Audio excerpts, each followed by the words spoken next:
Morning विद्यार्थी मित्रों, standard 11 Gujarati medium, subject है इकोनॉमिक्स, चैप्टर नंबर 7 ચાલી રહ્યું છે ભારતીય અર્થતંત્ર.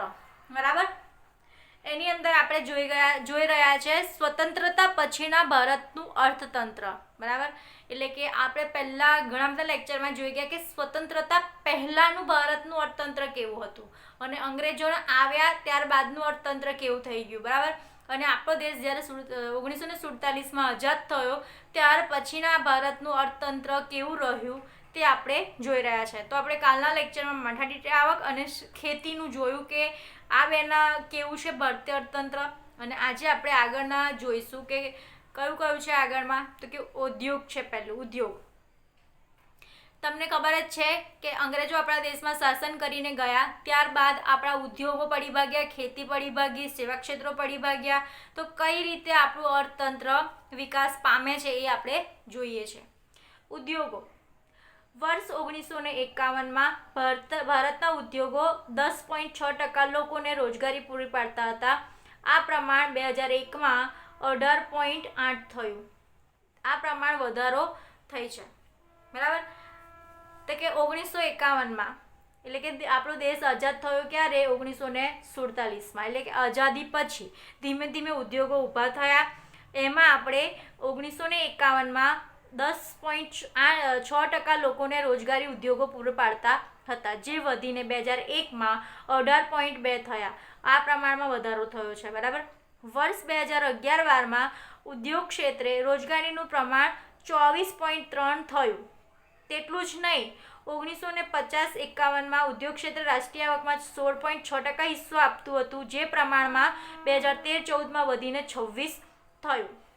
જુઓ, જેમ આપણો દેશ આઝાદ થયો ને ધીમે ધીમે આપણા દેશે ગતિ પકડી, તેવી જ રીતે એમાં ઉદ્યોગોમાં કેવો ફાળો રહ્યો અર્થતંત્રમાં? તો કે જે પહેલાં આઝાદી પછીના સમયમાં 10.6% હતો લોકોને રોજગારી આપવામાં, અને 2001માં તે જ ગાળો 18.2 થયો. બરાબર, અને ધીમે ધીમે 2011-12માં ઉદ્યોગ ક્ષેત્રએ રોજગારીનું પ્રમાણ વધાર્યું અને 24.3 થયું. સ્વાભાવિક જ છે કે રોજગારીનું પ્રમાણ ક્યારે વધે? એ લોકોને રોજગારી કેવી રીતે વધારે આપે? કે ઉદ્યોગો વધારે સ્થપાયા હશે તો રોજગારી એ લોકો આપી શક્યા હશે. એટલે કે ધીમે ધીમે આપણા અર્થતંત્રનો વિકાસ થતો ગયો, ઉદ્યોગોનો વિકાસ થતો ગયો, અને ઉદ્યોગોનો વિકાસ થયો, નવા ઉદ્યોગો સ્થપાયા, જેના કારણે શું થશે? રોજગારીનું સર્જન થશે. અને રોજગારીનું સર્જન થશે એટલે કે ઓટોમેટિક જ જે આપણી રાષ્ટ્રીય આવક, બરાબર, જે આપણા દેશની રાષ્ટ્રીય આવક છે તે રાષ્ટ્રીય આવકમાં વધારો થશે. કેમ કે જેટલું રોજગારી વધશે તેટલા આપણા રાષ્ટ્રીય આવકમાં ફાળો વધશે. તો કે 1951-51માં ઉદ્યોગ ક્ષેત્રનો રાષ્ટ્રીય આવકમાં 16.6% જેટલો હિસ્સો હતો, જે પ્રમાણ 2013માં વધીને 26% થયો. એટલે કે જો 10% આખો વધારો થઈ ગયો. બરાબર, એટલે કે જે આપણા દેશની રાષ્ટ્રીય આવક છે એમાં અલગ અલગ ક્ષેત્રનો ફાળો હોય છે. ખેતી ક્ષેત્રનો ફાળો હોય છે, ઉદ્યોગ ક્ષેત્રનો ફાળો હોય છે, સેવા ક્ષેત્રનો ફાળો હોય છે. એ રીતે આપણું અર્થતંત્ર બનેલું હોય છે અને એ રીતે આપણને શું મળે છે? રાષ્ટ્રીય આવક કહેવામાં આવે છે. તો કે એ રાષ્ટ્રીય આવકમાં ઉદ્યોગ ક્ષેત્રનો કેટલો ફાળો છે? બરાબર, તો પહેલાં 16% હતો જે વધીને હમણાં 26% થયો છે. આ ઉપરાંત ઉદ્યોગ ક્ષેત્રે વર્તમાન સમયમાં 2/3 ભાગની નિકાસની કમાણી મેળવે છે. નિકાસ તમે જાણી ગયા છો કે આપણા દેશમાં જે વસ્તુનું ઉત્પાદન થાય છે, બરાબર, અને એ વસ્તુનું આપણે બીજા દેશમાં મોકલીએ છીએ તો તેને નિકાસ કહેવામાં આવે છે. તો હવે આપણો દેશ આપણા ઉદ્યોગ ક્ષેત્રમાં 2/3 ભાગની નિકાસમાંથી કમાણી મેળવે છે. આ ઉદ્યોગ ક્ષેત્રે ભારતનો જોગ વધ્યો છે. બરાબર, એટલે કે નિકાસમાં આપણો જે ભાગ છે કેવો છે? વધ્યો છે. વાસ્તવમાં ભારત ઔદ્યોગિક દેશ બની શક્યો નથી. જ્યારે રાષ્ટ્રીય આવકનો 50-51માં 15%, 80માં 24% અને 2001માં 27%, 13માં 26% હિસ્સો આપ્યો છે. બરાબર, આપણો દેશ ધીમે ધીમે ગતિ કરી રહ્યો છે, પણ હજુ પણ આપણો દેશ વાસ્તવમાં ઔદ્યોગિક દેશ બની શક્યો નથી. બરાબર, અહીંયા જો એનો ફાળો બતાવ્યો છે કે રાષ્ટ્રીય આવકમાં ફાળો ભલે વધ્યો છે પણ હજુ પણ આપણો દેશ ઔદ્યોગિક દેશ તરીકે સ્થાન પામી શક્યું નથી. બરાબર. હવે આપણે આગળનો ટોપિક જોઈએ, સેવા ક્ષેત્ર. તમે કીધું સેવા ક્ષેત્ર શું છે? બરાબર. તો કે સેવા ક્ષેત્ર એટલે કે એવું જરૂરી નથી કે બધી વસ્તુ ઉદ્યોગ દ્વારા ઉત્પાદન થાય. બરાબર. સેવા ક્ષેત્ર એટલે કે તમે કોઈ ટેકનોલોજી હોય, ધારો કે આપણા દેશમાં નવી નવી મશીનરી આવે છે, બરાબર, તો જે એન્જિનિયર દ્વારા નવી મશીનરી બનાવવામાં આવે, બરાબર. પછી ઘણી બધી એવી વસ્તુઓ છે કે જે સેવા છે, બરાબર, વૈજ્ઞાનિકો દ્વારા કઈ શોધ કરવામાં આવે, બરાબર, એ બધો છે આપણા દેશમાં, એનો કેટલો ફાળો છે અને ભારતીય અર્થતંત્રમાં કેટલો ફાળો છે એ જોઈએ આપણે. 1951માં ભારતના સેવા ક્ષેત્રનો કુલ રોજગારીમાં 17.3% ફાળો હતો, જે 2001માં વધીને 25% થયો અને વર્ષ 2011-12માં વધીને 27% જેટલો થયો. તમે જો અહીંયા આગળ આપણે એ જ તમારે જોવાનું છે કે કઈ રીતે વધારો થયો છે. બરાબર. વર્ષ 50-51માં ભારતનું સેવા ક્ષેત્ર રાષ્ટ્રીય આવકના એટલે કે 30.3% હિસ્સો આપતું હતું, જે 80માં 38 થયું અને 2001માં 50.4 થયું, જે વર્ષ 2014માં વધીને 52.7 થયું. આમ ભારતના સેવા ક્ષેત્રે અદ્ભુત વિકાસ કર્યો છે. રાષ્ટ્રીય આવકમાં તેનો સિંહ ફાળો છે. બરાબર. તમે અહીંયા આગળ જુઓ, ઉદ્યોગમાં એટલો ફાળો વધ્યો નથી જેટલો સેવા ક્ષેત્રનો ફાળો વધ્યો છે. બરાબર. તો એ આપણા અર્થતંત્રમાં એક બહુ સારો મોટો ફાળો એટલે કે સિંહ એટલે કે મોટો ફાળો સેવા ક્ષેત્ર આપી રહ્યું છે, જેને આપણા અર્થતંત્રની સુધરી રહ્યું છે અથવા અર્થતંત્ર વિકાસ પામી રહ્યું છે. બરાબર. હવે આપણે જોઈએ પાંચમું, વસ્તી. વર્ષ 1901માં ભારતની વસ્તી 23.84 કરોડ હતી, જે વધારો થઈને 1950-51માં 36.1 કરોડ થઈ. ત્યાં ખૂબ જ ઝડપી વધારો થયો છે. આપણા દેશમાં જે વસ્તી છે તે બીજા નંબર પર આપણો દેશ આવી ગયો છે. વસ્તીના ગણતરીમાં દેશ આપણો બીજા નંબર પર આવી ગયો છે અને એવું કહેવામાં આવે છે કે હજુ પહેલા નંબર પર ચીન છે, તો સમય જતાં આપણો દેશ બીજા નંબર પરથી પહેલા નંબર આવી જશે. આપણા દેશમાં વસ્તીનો ખૂબ જ વધારો થઈ રહ્યો છે, એની ખૂબ ઝડપથી વધારો થઈ રહ્યો છે. વર્ષ 2001માં ભારતની વસ્તી 10 એ સીધી જુઓ તમે, 1માં 23 કરોડ હતી, 51માં 36 કરોડ થઈ અને 2001માં સીધી 100 કરોડ થઈ ગઈ. બરાબર. અને છેલ્લી 2011ની વસ્તી ગણતરી પ્રમાણે ભારતની વસ્તી 121 કરોડ હતી. બરાબર. તમે જુઓ સમયે આપણી વસ્તીમાં કેટલો વધારો થઈ રહ્યો છે. અને તમને જો યાદ હોય તો, જો તમને ખબર છે કે નહીં, તો આપણા દેશની વસ્તીની ગણતરી દર 10 વર્ષે થાય છે. કેટલા વર્ષે થાય છે? 10 વર્ષે થાય છે. તો છેલ્લી ગણતરી ક્યારે થઈ હતી? 2011માં. અને હવે આપણા દેશની વસ્તી ગણતરી ક્યારે થશે? 2021માં. તો આપણા દેશની જ્યારે 2011માં ગણતરી થઈ હતી ત્યારે આપણા દેશની વસ્તી કેટલી હતી? 121 કરોડ હતી. બરાબર. આપણા દેશમાં આઝાદી પછી વસ્તીમાં ખૂબ જ ઝડપી રીતે વધારો થયો છે. અંદાજે 1.5%ના દરે વસ્તી વૃદ્ધિ પામી છે અને ભારતમાં આ વસ્તી વિસ્ફોટ એક ચિંતાનો વિષય બને છે. કેમ ચિંતાનો વિષય બને છે? કે આપણી પાસે રોજગારી ના હોય, એની સામે વસ્તીમાં વધારો થઈ રહ્યો છે અને વસ્તીમાં વધારો થાય ને સામે રોજગારી ના હોય એટલે ગરીબાઈ વધે, અને ગરીબાઈ વધે એટલે કે એ લોકો પાસે ખર્ચા ના હોય, પૈસા ના હોય, એટલે કે આરોગ્યની સુવિધા ના મળી રહે, આપણો દેશ છે તે પ્રગતિ ના કરી શકે. બરાબર. એટલા માટે અત્યારે જે આપણા દેશનો કોઈ મોટો પ્રશ્ન હોય ને, એક તો કે વસ્તીનો પ્રશ્ન છે, એ ખૂબ ચિંતાનો વિષય બની ગયો છે.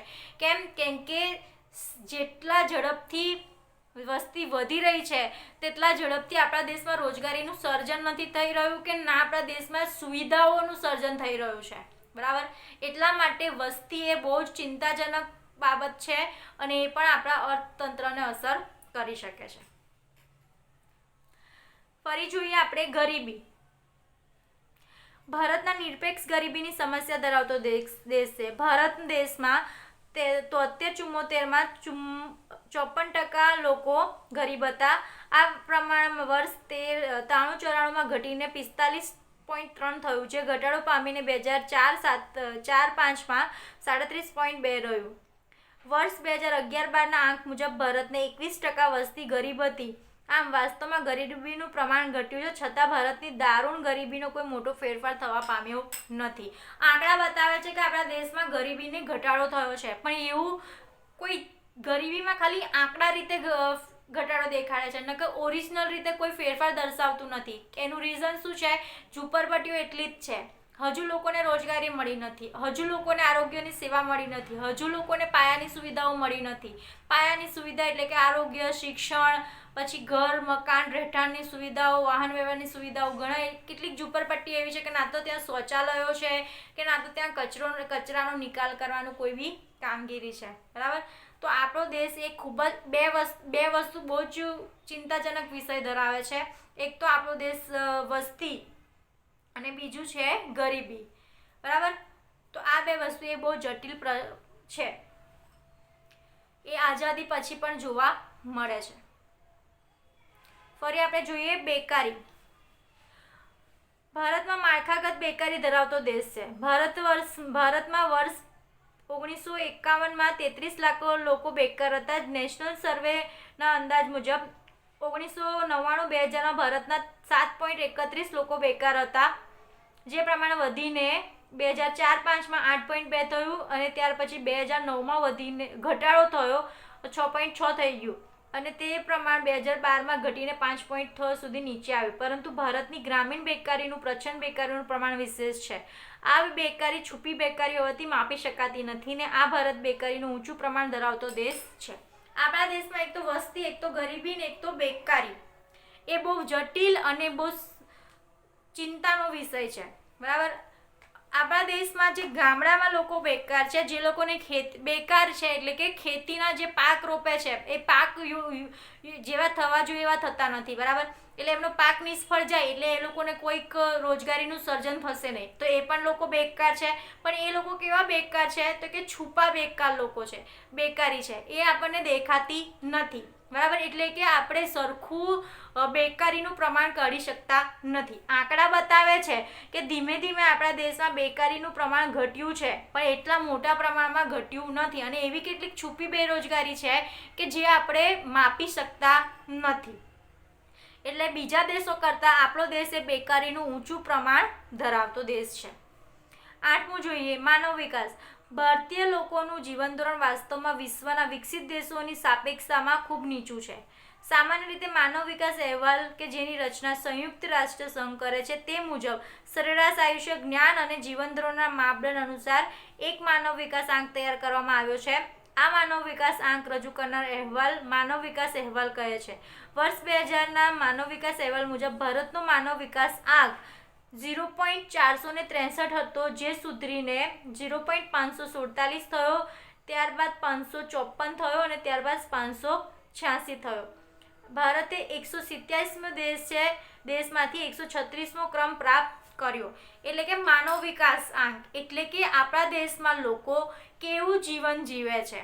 બરાબર. એમનું સરેરાશ આયુષ્ય શું છે, એટલે કે આપણા દેશમાં લોકો કમસે કમ કેટલા વર્ષ સુધી જીવે છે એનું એક સરેરાશ આયુષ્ય ગણવામાં આવે છે કે 60 વર્ષના વધારે જીવે છે, 70 વર્ષના વધારે કરે એ લોકો. પછી આપણા દેશના લોકોનું જ્ઞાન અને આપણા દેશના લોકોનું જીવન ધોરણ, આ જે માનવ વિકાસ છે, બરાબર, અહેવાલ એમાં રજૂ કરવામાં આવે છે કે ઇન્ડિયાના લોકોનું આયુષ્ય, જ્ઞાન અને જીવન ધોરણ કેવું છે, અને એ આંક તૈયાર થાય છે, અને એ આંક આપણને આપવામાં આવે છે. જે આપણે પહેલાં 563 હતા, પછી 547 થયા, પછી 554 થયા અને 586 થયા. એટલે કે ધીરે ધીરે આપણે એ આંકમાં માનવ વિકાસ એટલે કે લોકોના જીવન ધોરણ, લોકોના સરેરાશ આયુષ્યમાં અને જ્ઞાનમાં વધારો થઈ રહ્યો છે. પહેલાં આપણો દેશ એ 187 નંબર હતો, જે હવે 136મા નંબર પર આવી ગયો છે. બરાબર. તો આ હતા તમારા સ્વતંત્રતા પછીના ભારતનું અર્થતંત્રના પોઈન્ટ્સ. બરાબર, કે સ્વતંત્રતા પછી આપણા ભારતનું અર્થતંત્ર કેવું હતું. હવે આપણે કાલના લેક્ચરમાં વિકાસમાન ભારતીય અર્થતંત્રના લક્ષણો જોઈશું.